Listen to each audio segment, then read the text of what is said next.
සුබෝදෑසනක් හැමෝටම.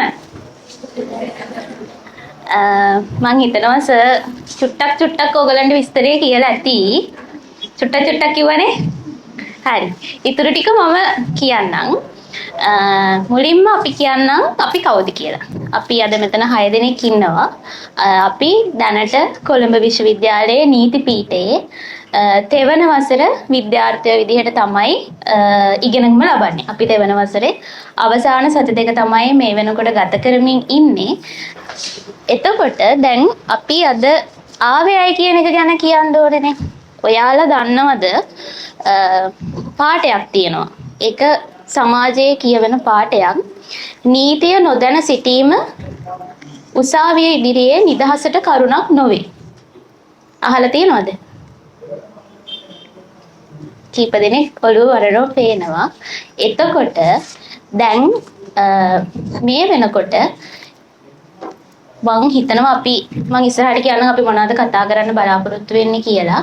අපි තෝරගත්තේ ඔයාලට වැදගත් වෙන මාතෘකා මේ නීතිය නොදැනීම උසාවිය ඉදිරියේ නිදහසට කරුණක් නොවන නිසා අපි නීති ශිෂ්‍යයෝ විදිහට හැම වෙලේම අපිට වගකීමක් තියෙනවා මේ සමාජය දැනුවත් කරන්න. ඒ වගකීමත් එක්ක තමයි අපි ඔයාලව තෝරගෙන තියෙන්නේ. එතකොට ඔයාලා හිතනවනේ ඇයි මේ සිංහල පන්තියක් තෝරගත්තේ කියලා. ඒකට උත්තරේ තමයි මේ නීතිය සහ සාහිත්‍ය මේ දෙක අතර තියෙන බැඳීම මං හිතන්නේ ඒක තව අවුරුදු ගාණක් ගියත් අයින් කරන්න පුළුවන් නේ කියලා. එහෙම කියන්නේ ඇයි කියලා දැන් ඕගොල්ලන්ට හිතෙන්න පුළුවන්. මං හිතනවා මම මේ ඊළඟට කියන්න යන වචනේ ඉදුවර සර්ගේ සිංහල ඉස්කෝලේ ළමයෙක් විදිහට නොදැන ඉන්න විදිහක් නැහැ. කුණ්ඩලකේශි පද්‍ය පන්තිය දන්නවද? සර් කියලා ඇති පන්තියේ. අහලා තියෙනවනේ? නැද්ද? වෙන්න බෑනේ. හරි මං චුට්ටක් කියන්නම්. කෙස්ස උස් කරම් බැඳගෙන රෙද්ද තද කරන් නැදගෙන රතු පුනීල මල් පෙතිබිම අතුරපු දේවි සත්තුක නිදි ඇඳ වටේට තුන් වටයක් පැදකුණු කොට මන්න පාර 7ක් දීපු කුණ්ඩලකේසි. ඔන්න ඊළඟ එක තමයි වැදගත්ම එක. මාල කඩනවා සත්තුක කංශ බෙදනවා සත්තුක රාජපුරුෂයන් නිතරම පැලට පණීවි. බතක් මාළුවක් බැඳගෙන පියඹා ගිහින් වැලිකඩ කසෙන් තැලුම් කෑ සත්තුක සනසපු දේවි. ඔයාලට තේරෙනවද ඇතිනේ ඇයි මං දැන් එහෙම කිව්වේ කියලා. මේ කවියේ තියෙන අර්ථය අපි හරය ගත්තොත් එහෙම මාල කඩනවා සත්තුක කංශ බෙදනවා සත්තුක රාජපුරුෂයන් නිතරම පැලට වදීවි. දැන් මේ කියන සන්දර්භය මේ කුඩුම්බය එහෙම නැත්නම් මේ පවුල ඇතුළේ තියෙන්නේ බීලා හවසට ගෙදර එන තාත්තා කෙනෙක් මාල කඩන තාත්තා කෙනෙක්. ඒක නිසා ඒ කාලේ හැටියට රාජපුරුෂයෝ නිතරම එයාලගේ ගෙදරට එනවා. ඒ කියන්නේ අද කාලේ හැටියට පොලිසිය එයාලගේ ගෙදරට නිතරම එනවා.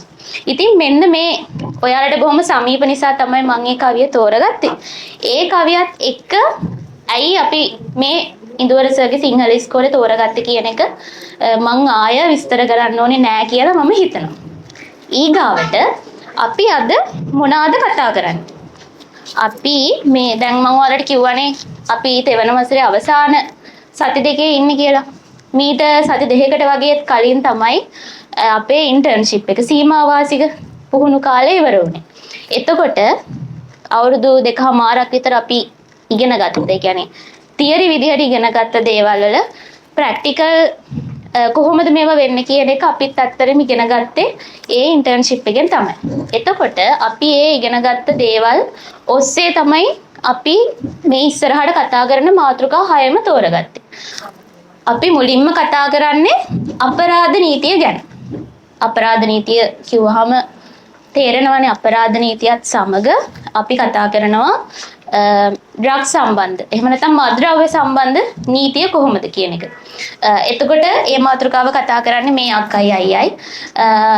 මේ අක්කයි අයියා දෙන්නම එයාලගේ ඉන්ටර්න්ෂිප් එක කළේ ඒ සම්බන්ධව තමයි. මේ අක්කා නීතිපති දෙපාර්තමේන්තුවේ තමයි යාගේ ඉන්ටර්න්ෂිප් එක කළේ. ඒ වගේම මේ අයියා සීනියර් කවුන්සලර් කෙනෙක් ගාව තමයි ඉඳියේ උසස් තනතුරක් තියෙන නීතිඥයෙක් ගාව. එතකොට ඒගොල්ලන්ගේ සර්ලගෙන් ඉගෙනගත්ත දේවලුත් එක්ක තමයි අද ඔයගොල්ලන්ට මේ දේවල් අපි ප්‍රැක්ටිකල් වෙන්නේ. අපි නිකන් කතාවක් නිකන් සෙක්ෂන් ටිකක් කියන්න බලන්නේ නෙමෙයි ආවේ. ප්‍රැක්ටිකල් ඔයගොල්ලන්ට මේව වෙන්නේ කොහොමද කියලා දෙන්න. ඊට පස්සේ අපි කතා කරන්නේ මූලික මිනිස් අයිතිවාසිකම්. අහලා තියෙනවන්නේ මූලික මිනිස් අයිතිවාසිකම් ගැන. එතකොට කසුන් අය තමයි මූලික මිනිස් අයිතිවාසිකම් ගැන කරන්නේ. එතකොට එයත් ඒ වගේම human rights මූලික මිනිස් අයිතිවාසිකම් ගැන විශේෂ ලෝය කෙනෙක් ළඟ තමයි එයා ඉඳියේ. ඊට පස්සේ මම කතා කරනවා පුද්ගල නීතිය ගැන. ඒ කියන්නේ එදිනදා ජීවිතයේ ඔයගොල්ලන්ට අවශ්‍ය වෙන නීතිය පිළිබඳ මම දැනුවත් කරනවා. මමත් ඉඳියේ ඒ සම්බන්ධ නීතිඥවරයෙක් ගාව. ඊට පස්සේ අපේ තව ඉන්න අයියා කතා කරනවා. ඕගොල්ලෝ දන්නවනේ හිතන්නකෝ දැන් පාරේ යනකොට ඇක්සිඩන්ට් වෙනවා. හරිද? ඔයාගේ නෙමෙයි වරද හප්පපු කෙනාගේ. එතකොට ඔයා ඒ හප්පපු කෙනාගෙන් මේ ගන්නව නේද? දඩ ගන්නවනේ. ඔයාලට දඩ හම්බෙනවනේ. ඊට පස්සේ ඉස්පිරිතාලෙට යනවා. ඉස්පිරිතාලෙන් ඔයා ගලවන්න යන්නේ හක්කේ උඩ දතක්. හැබැයි ගලවන්නේ මේ හරිය තියෙන දතක්. ඒ වෙලාවටත් ඔයාලට හම්බෙනවනේ. ඔයාලට ගන්න පුළුවන්නේ. ඒ දේවල් වෙනුවෙන් අපි කම්පන්සේෂන් කියලා කියන්නේ. වන්දි මුදල් ගන්න පුළුවන් නේද ඔයාලට? වන්දි ගන්න පුළුවන්. ඔයාලා දැන් වන්දි ගන්නවා කියන එක දැනන් ඉතින් ඒක වෙන්නේ කොහොමද කියලා දැනන් ඉතින් නෑනේ. එතකොට ඒ අයියා කතා කරන්නේ ඒ ගැන. ඊට පස්සේ අන්තිමට ගිහානි අක්කා කතා කරනවා වැදගත්ම මාතෘකාවක් සයිබර් අපරාධ. මම හිතන්නේ අද වෙද්දි වැදගත්ම මාතෘකාවේ ඒක වෙලා තියෙනවා අපේ සමාජෙත් එක්ක. ඉතින් ඔය ටික තමයි අපි කතා කරන්න බලාපොරොත්තු වෙන්නේ. ඊට පස්සේ අපි අපේ කැම්පස් එක ගැන පොඩි ඔයාලත් කවදා හරි එතනට එන්න ඕනේනේ. අපි මෙතන ඉඳන් ගියා වගේ ඔයාලත් එතනට එන්න ඕනේ. ඒක නිසා අපි අපේ අත්දැකීම් පොඩ්ඩක් කියනවා ඔයගොල්ලන්ට. ඊට පස්සේ ඔයාලට පුළුවන් ඔයාලගේ තියෙන ඕනම ප්‍රශ්නයක් අපිත් එක්ක අහන්න.